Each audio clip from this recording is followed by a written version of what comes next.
लगी होगी महाराज बहुत तेजी से। कुछ खाने को रखा है? रानी बोली हाँ रखा है। आधी रोटी जौ की रखी है, लेके आई वो रानी।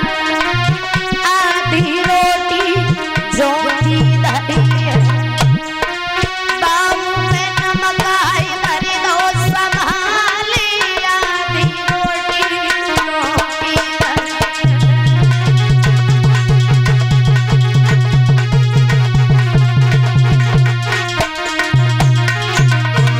ध्यान रखना भैया। महाराज सुल्तानाबाद ने वो जौ की रोटी नमक के साथ खाई तो वो पहला निवाला गले से नीचे नहीं उतरा। क्यों? जरा विचार करना, जौ की रोटी और वो भी नमक के साथ में। आप घर पे जाना और शाम को गेहूं की रोटी नमक के साथ खाना, फिर देखना कैसी लगती है। महाराज की आंखों में आंसू आ गए और एक बात कही, रानी ये रोटी हमसे एक पल नहीं खाई जा रही, एक वक्त नहीं खाई जा रही है, तुम इस रोटी को रोजाना कैसे खा लेती हो? रानी रोने लगी, रो करके जवाब दिया, महाराज मैं नहीं खाती हूँ। सुनो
अपनी किस्मत है महाराज, किसी के जीवन में दुख है तो किसी के जीवन में सुख है। कोई बात नहीं, आप चिंता ना करो, रोने के लिए हम ही काफी, तुम न रो।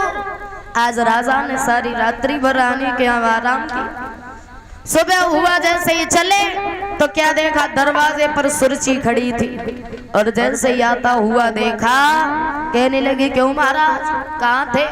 रात में घर पे तो आए, कल के गए हुए हो, तुम थे कहाँ? उत्तानपाद चुप खड़े हैं। कहने लगी सुरची मुझे पता है कहाँ थे, उस सौत के घर पे थे ना, इसीलिए तुम बोल नहीं रहे हो। महाराज को क्रोध आ गया। एक बात कही सुनो सुरची, अरे तुमने आते ही आते उस रानी को घर से बाहर निकाल दिया, अगर फिर भी तुम्हारी आत्माओं में चैन नहीं है तो ले जाओ तलवार और जाके उसे मार दो। और जैसे ही महाराज ने थोड़ा सा क्रोध किया, सुरची शांत हो गई, कलाई पकड़ी अंदर लेकर के गई। बताते हैं कुछ समय बीत जाने के बाद दोनों रानियों ने गर्भ धारण किया, लेकिन अंतर बहुत बड़ा, बहुत बड़ा।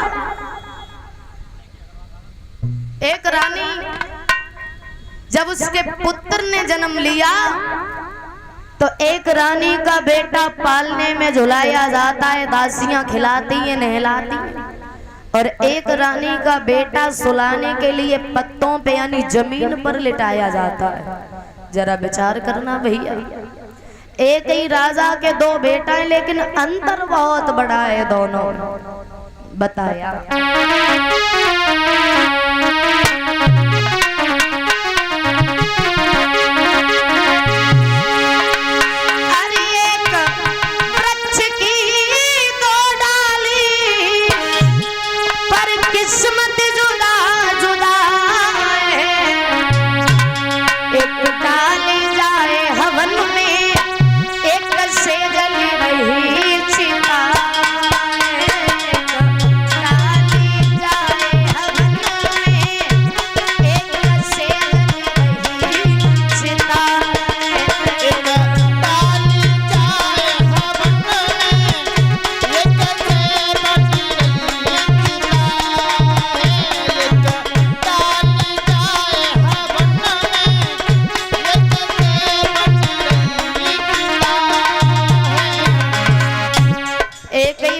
है लेकिन दो डाली हैं उस वृक्ष की। एक डाली को काट करके यज्ञ में आहुति लगाई जाती है और उसी वृक्ष की जो दूसरी डाली होती है उससे एक चिता को जलाया जाता है। वृक्ष एक है, डाली दो है, अपनी अपनी किस्मत है। आज एक ही राजा के दोनों बेटा है लेकिन अंतर बहुत बड़ा है। एक दुखी है तो एक सुखी है। बताए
बहुत